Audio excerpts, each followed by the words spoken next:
Good afternoon students.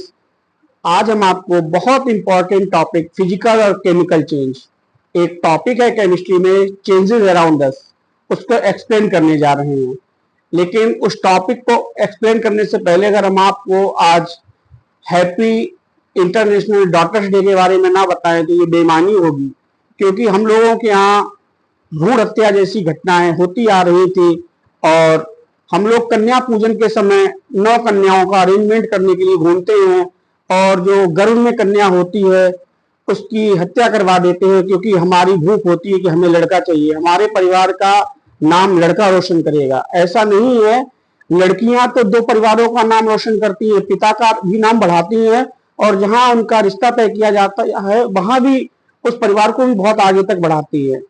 तो पाले जाते हैं लड़कियां, पल जाती हैं बेटियां, और इनके बारे में क्या कहें। हम देवी पूजन के समय ही इनका ख्याल रखते हैं, हमें उम्र भर जब तक ही हमारे पास हैं तब तक इनका ख्याल रखना चाहिए। सभी बेटियों को, कन्याओं को हमारा बहुत बहुत प्यार।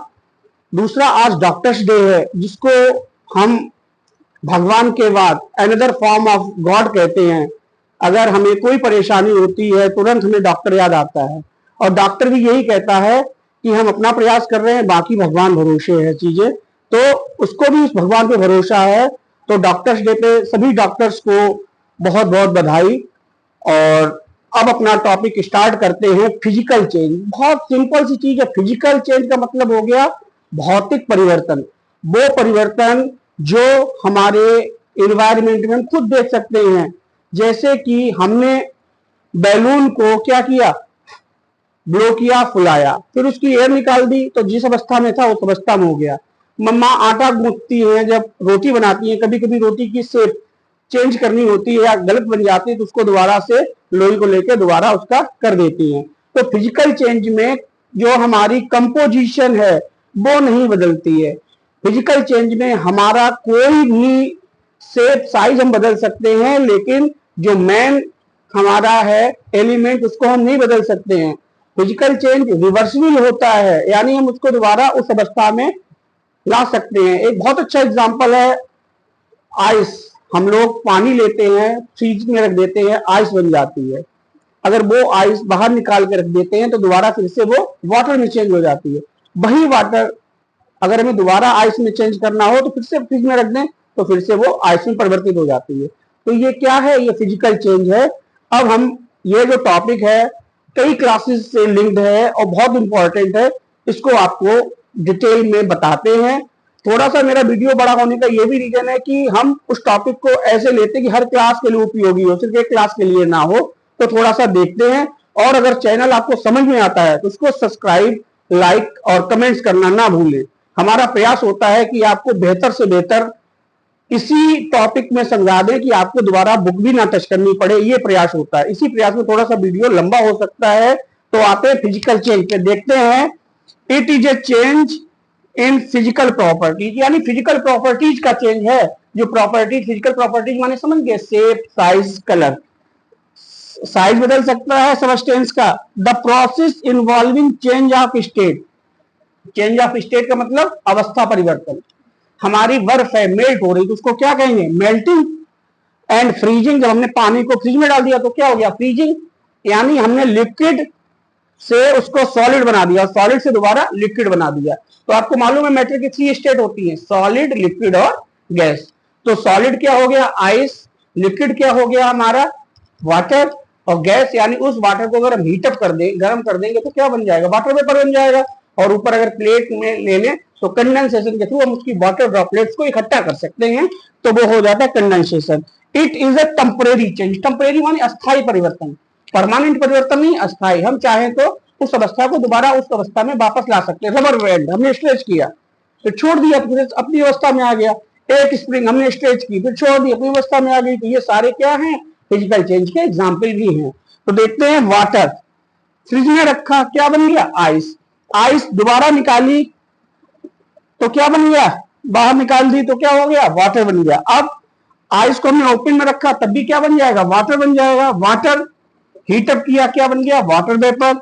और ऊपर हमने अभी बताया था प्लेट लगा ले तो कंडेंसेशन के प्रोसेस के थ्रू, संघनन के प्रोसेस के थ्रू ये दोबारा से जल या पानी बन जाएगा। हीट माने इसको ऊष्मा देना है, ओपन माने इसका टेम्परेचर 0 डिग्री सेल्सियस से जो हमारा रूम टेम्परेचर होता है 25 डिग्री सेल्सियस वहां पे लेके आना है। नो न्यू सबस्टेंसेस फॉर्म, यानी रहा तो वो पानी ही, रहा तो वो H2O ही, उसकी हमने कोई अवस्था परिवर्तित की, उसमें कोई नया सबस्टेंस नहीं बना।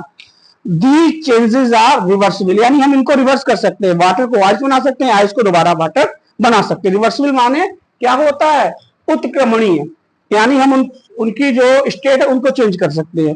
आइदर वेरी लिटिल और no energy involve during this change, हम ये देखते हैं कि जो हमारी एनर्जी है, ऊर्जा है, उसका ना तो ज्यादा ह्रास होता है ना ज्यादा जरूरत पड़ती है, या मान सकते हैं कि कोई एनर्जी इवॉल्व नहीं होती इन रिएक्शंस में।